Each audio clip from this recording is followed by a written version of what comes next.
Today's mobility undergoes big changes, confronting major automobile companies with new challenges. Traditional mobility concepts might be no longer sufficient to reach demands for sustainable devices and, at the same time, flexible lifestyles. Pioneering new ways of device design, smart mobility concepts need to be developed in line with consumers' requirements.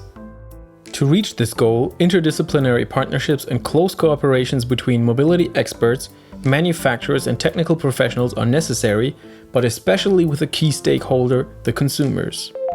The overall idea was to create smart urban pedestrian devices and to forge new ways in the search for new solutions. The process started with an open innovation process, a challenge that addressed Ford designers and engineers all over the world. Within 2.5 months, 633 innovation concepts for mobile pedestrian devices had been submitted. Submissions came from North and South America, Europe, and Asia Pacific. The interest for the topic and the willingness to contribute to the challenge was overwhelming. There were more than 15,000 Ford community votes and comments on the submissions. It was really tough to select the winning devices of the innovation process from the many good ideas. During this challenge, we had the opportunity to prototype ideas. There's the prototype of the Carr-E device, which was the winner in the tethered category, and the Tricity, which is the winner in the ride-on hands-on category. And I think one of the main things and advantages around Carr-E, for example, is that it's integrated in the car. There's the idea that you can just drive to a city, stop with your car, park it on a nice parking spot, take out the device and do the last mile on Carr-E.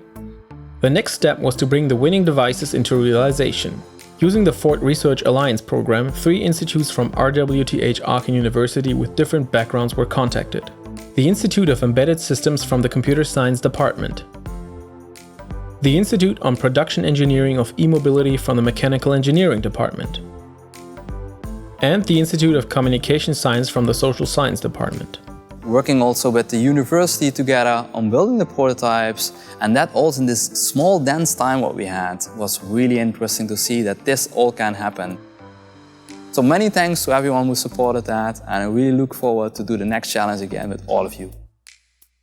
In close cooperation between industry and academia, the Ford Innovation Management in Aachen, the university institutes and the designers of the winning devices worked hand in hand in iterative cycles on the prototypes. In not more than 4 months, the devices had been conceptualized, built, and programmed step by step, redesigned and systematically optimized. In each phase, user experience was integrated to converge to a highly accepted device design. Of course, it's a new process, and in every process there are a few things that you have to learn and maybe also adapt later on. One of the things that we brought into this process was the involvement of different universities, where we thought, okay, they have the experience, they know the methods of how to interact with the market, interact with the customer, and we bring this experience to our teams. And based on feedback from myself as a participant, but also as an organizer, and feedback from the teams, I think the initial tryout was a real success. Technical designers are often blind to user experiences, because they are used to seeing from a different perspective. This focus makes it hard to think in a way naive users normally do.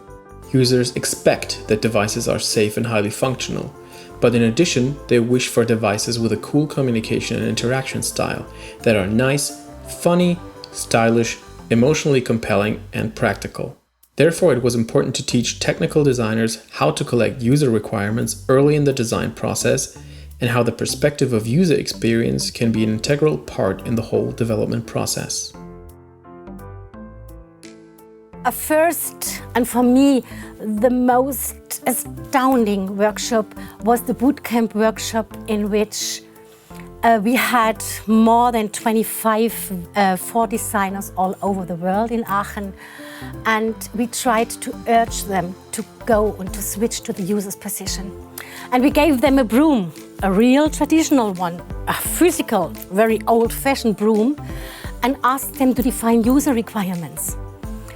And we exactly had 2 scenarios. One was the night flight home from a bar, and the other was a more serious one, in which we had an autonomous device which had the task to make medicine delivery each day. And it was really touching, and it was a pleasure to see how the technical engineers engaged with the tasks and how much fun they had. But it was also clear how much mental difficulty this was to switch the role from the responsibility of a technical designer to the part of the user. We had many more of such user experience workshops with potential users. Very different users. Older, younger ones, women, men, users with different educational backgrounds. They shared with us their visions of attractive and highly accepted devices. For example, they developed the sounds and visual signals of the devices, but also the appearance of the prototypes. In addition, we asked about the personality of the devices. Should they be eye-catching or rather unobtrusive? How fast should they move? Should they be talkative or silent little helpers? How do our users expect that devices would interact and communicate with them? And we let participants really work on prototypes.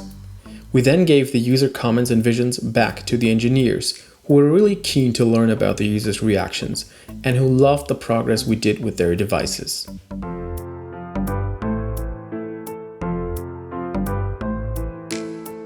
We also did a lot of field testing. This was the next step into reality. We went to normal streets and let users naturally interact with the devices.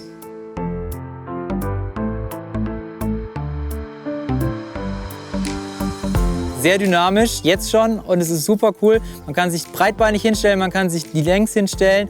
Es macht einfach Spaß, wenn das Ding jetzt noch selber fahren kann und ich kann damit irgendwie nach der Arbeit nach Hause. Super Konzept, voll witzig. Also ich könnte mich voll dran gewöhnen, mit Carr-E durch die Gegend zu fahren. Ich könnte ihn neben mir fahren lassen, er könnte meinen Kasten Bier transportieren, er könnte mich transportieren, er könnte uns beide transportieren. Also es ist ein echt cooles Teil. Of course, we also looked at the functional part of the devices. Functional means that we also tested the ergonomic usability. For example, users evaluated the ease of using the foot pedals or handlebars and the overall usefulness in terms of daily assistance. But we also concentrated on the fun and the enthusiasm with which our users interacted and communicated with the devices in a natural environment. It was really beautiful to see how user experience changes technical devices, not just for adults. Even our children experts love to be an integral component of such an endeavor. It was a tough job over the last 4 months for all parties involved. But even though challenging, it was a beautiful and remarkable endeavor, and a highly successful one. The success has different phases. The open innovation process within the Ford company formed a creative and active community for modern smart mobility. Once more, the process was a demonstration of the power of interdisciplinarity, not only between different academic disciplines, but also between industry and academia. And finally, the integration of user experience in early phases of technology creates devices that have personality. And this subtle distinction is recognized by consumers. Thank you to everyone for the engagement, the ideas, the courage, and the energy.